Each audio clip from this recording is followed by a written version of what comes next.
رسول الله عليه السلام فرمای العلماء ورثة الأنبياء. ابن عباس رضي الله عنهما فرمای من آذى فقيها فقد آذى رسول الله. واورا څوک چې یو عالم له ضرر ورکوي، خبرې ورپسې کوي، تهمت ورپسې تړي، بدنامه پې لګوي، غیبت یې کوي، په بده یادوي، په سپک نظر ورته ګوري، قوم پسې خاندي، وطن پسې خاندي، په ژبه پسې خاندي، په بدن پسې خاندي، په سادهوالي پسې خاندي. من آذى فقيها چې عالم له دې ضرر ورکه فقط آذى رسول الله.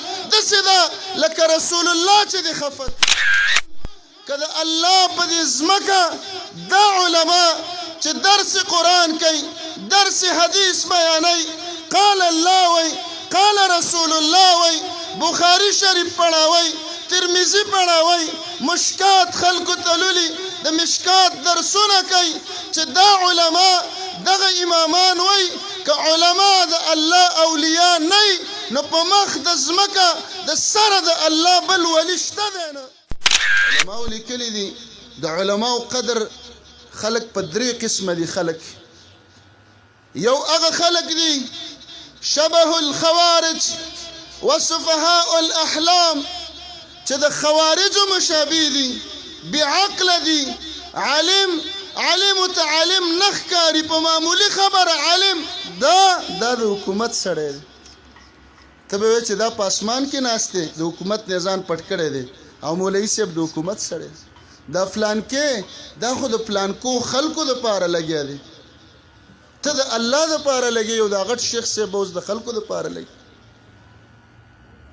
نو دا دې خلکو علي رضی الله عنه هم نه معاف کړی، عثمان رضی الله عنه یې نه معاف کوو، ویلې دا بد خلک. نو د دې زمانې زما اوس ته عالم معاف کوي. مسلمانانو مه خفه کېږئ. ما د یو طالب العلم نه واورېدل چې یا به په درېیمه درجه کې یا څلورمه درجه کې زمونږ شیخ امین الله حفظه الله البشاوري زمونږ استاذ هغې یادو وایي دی پخوا صحیح نظریه یې ټیک وه، اوس دا هم خراب شوی دی. عزتمندو هسې نه چې په دې مرض اخته شو او دا مرض په موږ کې راننوت. بس مولوي صاحب چې معمولي د ګیره خریلي سره ودرېده درز ورکه دا خو کافر شه، ګیره خریلي سره څنګه ولاړ، پلانکي ځای کې روانو کافر شه. یو قسم دا خلک. دویم غلو والا د علماو په شان کې غلو کوي، کالرافضه والصوفیه. هغه خلک چې د عالم نوم لیکي مناظر اسلام، متکلم اسلام، غازی اسلام، فلان اسلام، فلان اسلام، یعنی د ټول اسلام ټیکدار هم دا دی. داسې خلک دوه قسمه دي په دې امت کې. یو روافض شیعه دی، شیعه د عالم دومره غلو کوي چې خپل مولا سګرټ به په خوله کې ګیره به خریلي وی آیت الله حجت الله علامه فلان فلان.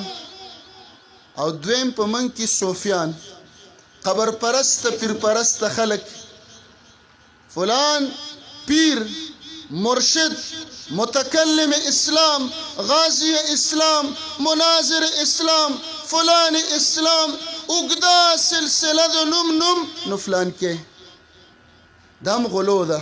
بس د عالم نوم او مخکې ورسره ووایو یا مولوي صاحب یا شیخ صاحب، دا به کافي. دا ډېر صفتونه چې داسې وکړه او داسې وکړه، بنده به لاسې او کول به یې لاسې.